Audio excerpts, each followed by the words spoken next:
Άγιος Γαβρίλ, ο διαχριστών σαλός και ομολογητής, τι έβλεπε από τον αόρατο κόσμο?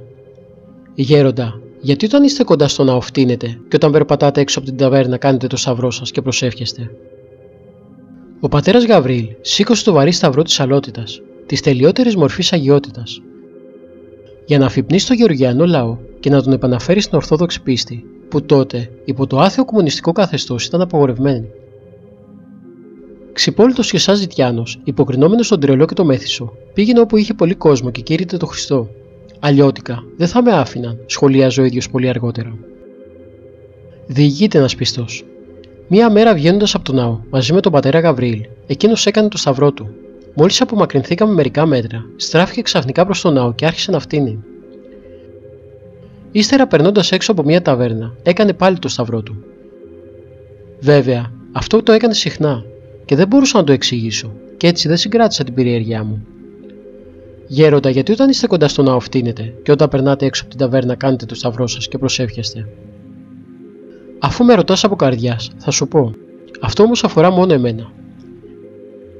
Γύρω από την εκκλησία στέκονται παρατεταγμένα σε 3 σειρές τα δαιμόνια, γιατί δεν θέλουν να μπαίνει μέσα ο άνθρωπος. Έτσι, όταν βγαίνω από τον ναό και απομακρύνομαι λίγο, τα βλέπω και τα φτύνω.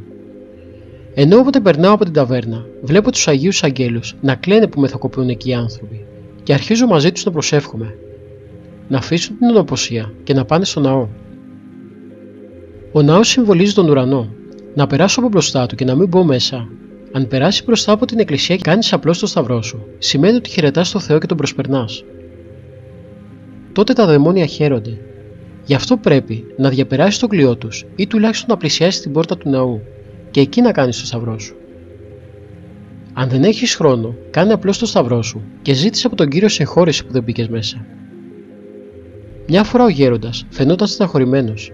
Ύστερα από λίγο άρχισε να παριστάνει τον τρελό και έλεγε: «Φεύγουν από τη Γεωργία για να συναντήσουν άλλους προφήτες. Τι πρόβλημα έχει η Γεωργία?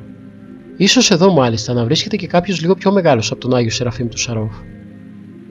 Ότι ούκ έστι προφήτης άτιμος ή μη εν τη πατρίδη αυτού και εν τη συγγενέση και εν τη οικία αυτού,